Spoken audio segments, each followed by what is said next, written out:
नमस्कार, आप देख रहे हैं इंडिया वॉइस के खास प्रोग्राम आज का अखबार।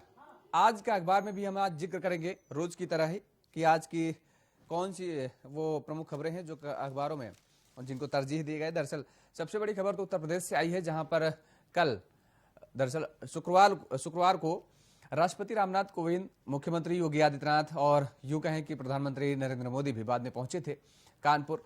तो कानपुर देहात में ये लोग मौजूद थे। बावजूद इसके जिस तरीके से जो वहां पर सुनियोजित तरीके से जो घटना को अंजाम दिया गया, उस घटना को लेकर के ये कहा जा रहा है कि दरअसल ये पूरी घटना सुनियोजित तरीके से की गई थी। जुमे की नमाज थी और नमाज के बाद ये कहा जा रहा था कि दरअसल नमाज के दौरान बाजार बंद करने की अपील की गई थी एक पक्ष की तरफ से। तो वहीं दूसरे समुदाय की तरफ से ये कहा गया कि भाई बाजार क्यों बंद हो, आप जुमे की नमाज करिए, बाजार अपनी जगह खुले रहेंगे। और ऐसे में ये मामला इतना बढ़ गया कि बाद में पथराव तक हुआ। हालांकि पूरी तरीके से बताया जा रहा है कि ये पूरी सुनियोजित तरीके से ये घटना को अंजाम दिया गया है और कानून व्यवस्था का मखौल उड़ाने के लिए, दरअसल ये बताने के लिए कि किस तरीके से कानून व्यवस्था उत्तर प्रदेश में चरमराई हुई है, ध्वस्त हुई है, उसको दिखाने के लिए ये पूरी घटना को अंजाम दिया गया है।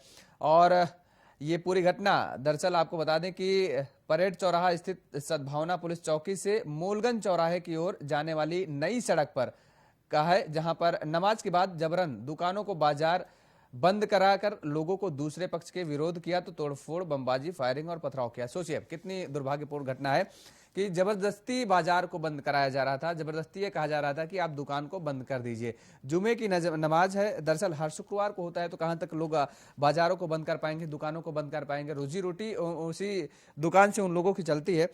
तो ऐसे में ये साफ तौर पर कहा जा सकता है कि जिस तरीके से ये पूरा घटना क्रम था, ये कहीं न कहीं तरीके से पहले से प्रायोजित था। और ऐसे में हालांकि प्रशासनिक अमलों की तरफ से बड़ी पहल की गई है, 18 से 20 लोगों की गिरफ्तारी की गई है इसमें। और एडीजी एलओ प्रशांत कुमार की तरफ से कहा गया है कि इस घटना में जो भी संलिप्त होगा उसके घर की कुर्की होगी। और इसके साथ ही जो इस घटना को उत्साहित करने यानी प्रोत्साहित कर रहे थे, इन घटना को जो सुनियोजित तरीके से जिन्होंने करवाया था, उनके खिलाफ भी कड़ी कार्रवाई की जाएगी। यानी ये साफ तौर पर कहा जा सकता है कि अपराधी के या माफिया ये जो थे, इनके घर पर बुलडोजर चल सकता है। दूसरी तरफ दरअसल मुख्यमंत्री योगी आदित्यनाथ ने साफ तौर पर ये कह ही दिया गया है उनकी तरफ से कि किसी भी तरीके से अपराधियों को बख्शा नहीं जाए। कोई भी अपराधी हो, कोई भी माफिया हो, उसके खिलाफ सख्त कार्रवाई की जाए। और तो अब लगातार प्रशासनिक अमला हालांकि वीडियो फुटेज भी मंगा करके एडीजीएलओ ने कहा है कि उनके पास पर्याप्त वीडियो फुटेज हैं और जिसके आधार पर वो कार्रवाई करेंगे। दूसरी खबर है, दरअसल कल उत्तर प्रदेश में एक समिट हुई, इन्वेस्टर समिट, जो कि आईजीपी में हुई यानी इंदिरा गांधी प्रतिष्ठान में। और उसमें तमाम सारे दिग्गज नेता भी मौजूद रहे, उद्योगपति मौजूद रहे, अडानी अंबानी, ये सभी आप कल उत्तर प्रदेश की राजधानी लखनऊ में पहुंचे थे। और उत्तर प्रदेश के विकास की गति को और बढ़ाने के लिए इन सभी जो उद्योगपति हैं, इन्होंने इन्वेस्ट करने की उत्तर प्रदेश में बात कही है। दरअसल पहले एक माना जाता था कि उत्तर प्रदेश में कानून व्यवस्था सुनियोजित तरीके से नहीं है, दरअसल कानून व्यवस्था ठीक नहीं है। इस वजह से उत्तर प्रदेश में ये उद्योगपति आते नहीं थे और निवेश नहीं करते थे। लेकिन अब ये माना जा रहा है कि जब से भारतीय जनता पार्टी की सरकार आ गई है, भारतीय जनता पार्टी इस बात का दावा कर रही है कि अब उद्योगपति जो है वो उत्तर प्रदेश का रुख कर रहे हैं और उत्तर प्रदेश में वो निवेश करने की सोच रहे हैं और कर भी रहे हैं, जिससे न केवल उत्तर प्रदेश के युवाओं को रोजगार मिलेगा, न केवल उत्तर प्रदेश का विकास होगा, बल्कि जिस तरीके से उत्तर प्रदेश का एक लक्ष्य है कि 1 ट्रिलियन इकोनॉमी को करने की, उसको लेकर के पूरा भारत में कहीं ना कहीं भारत की भी अर्थव्यवस्था मजबूत होगी, सुदृढ़ होगी। और ये कहा गया, दरअसल कल जब इन उद्योगपतियों की तरफ से अभिभाषण दिया गया, तो उस दौरान भी कहा गया कि अगर उत्तर प्रदेश मजबूत होगा तो देश मजबूत होगा। और ये भी कहा गया इन उद्योगपतियों की तरफ से संबोधन में कि वो अपने आप को सौभाग्यशाली मानते हैं, यानी उन्हें सौभाग्य मिला है कि 2 ऐसे नेताओं, दिग्गज नेताओं के साथ उन्हें काम करने का मौका मिला है, जिसमें उन्हें पूरा सहयोग मिल रहा है। यानी प्रधानमंत्री नरेंद्र मोदी और उत्तर प्रदेश के मुख्यमंत्री योगी आदित्यनाथ के साथ पूरा उन्हें सहयोग मिल रहा है। जहां भी वो चाहे लैंड एक्वायर्ड को लेकर के हो, कानून व्यवस्था को लेकर के हो, तमाम सारी ऐसी जो दिक्कतें सामने आती हैं निवेशकों के सामने, उन सारी दिक्कतों का ये लोग अब जिस तरीके से बता रहे हैं कि उनमें सहूलियत मिल रही है।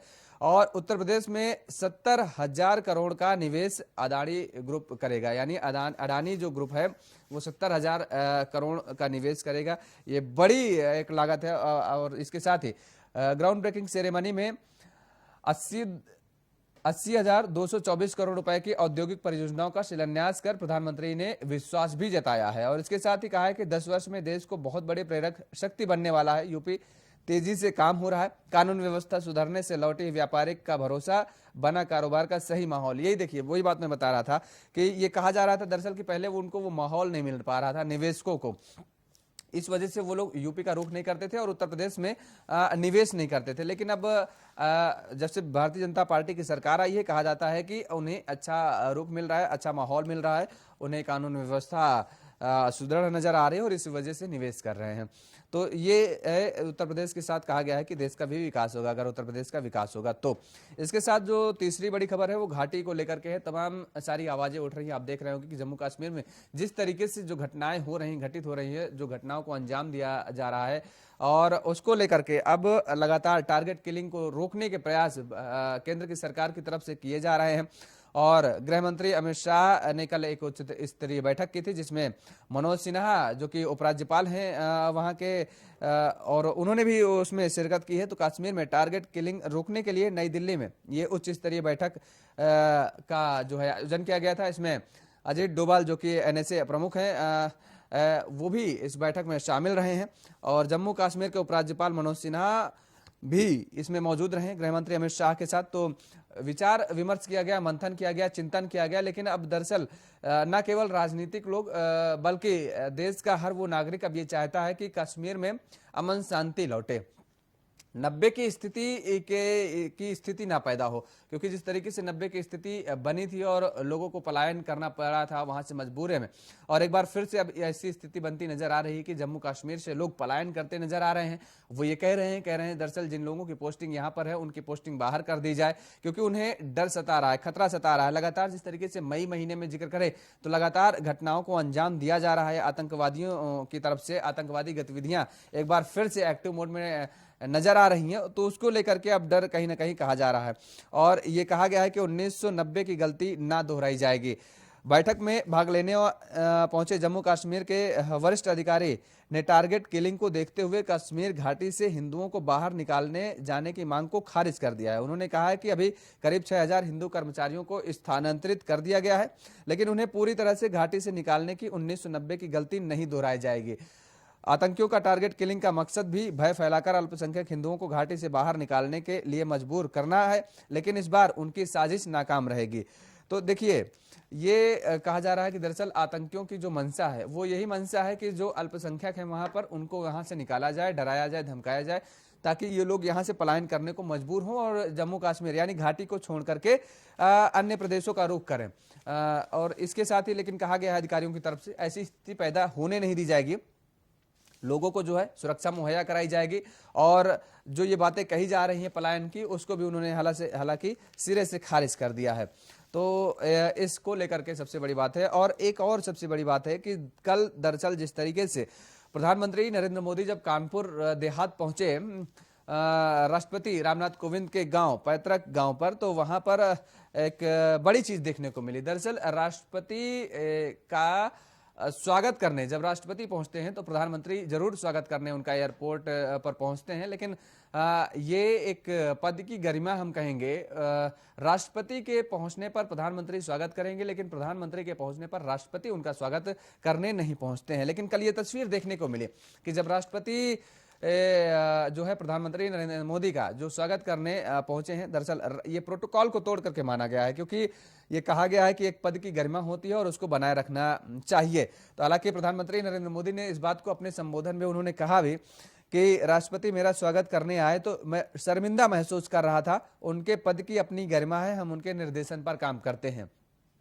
तो इसका जवाब राष्ट्रपति रामनाथ कोविंद ने दिया। उन्होंने कहा कि दरअसल आप हमारे पैतृक गांव आए हैं, हम पद की गरिमा को बरकरार रखते हैं, लेकिन जब मर्यादा में पालन करते हैं अपने कामों को, संविधान की मर्यादा का पालन करते हैं। ये बात राष्ट्रपति रामनाथ कोविंद ने कही। और लेकिन संस्कार भी शक्ति होती है, आप मेरे गांव आए हैं, लिहाजा संस्कार के नाते आपका स्वागत कर रहा हूं। उन्होंने ये बात का कहा कि दरअसल आप हमारे पैतृक गांव आए हैं, इस वजह से हम आपका स्वागत करने आए हैं। ये संस्कार के तौर पर उन्होंने कहा है, ना पद की गरिमा को लेकर के कहा। दरअसल पद अपनी जगह है और संस्कार अपनी जगह है। साफ तौर पर उन्होंने एक संदेश दिया है कि वो पूरा पद की गरिमा का पालन करते हैं और संविधान के नियमों का भी बाकायदा निर्वहन करते हैं, मर्यादा का भी वो पालन करते हैं। तो यही तमाम सारी खबरें थी। और इसके साथ ही आपको ये खबर पता ही होगी कि राज्यसभा के लिए यूपी में 11 सांसद निर्विरोध चुन लिए गए हैं, जो कि भारतीय जनता पार्टी के 8 हैं और समाजवादी पार्टी के साथ सहयोगी लोगों के 3 हैं। यानी तो ऐसे में 11 लोग जो है ये निर्विरोध राज्यसभा का अब रुख कर चुके हैं। तो आज का अखबार में फिलहाल मेरे साथ इतना ही। मुझे दीजिए इजाजत। नमस्कार।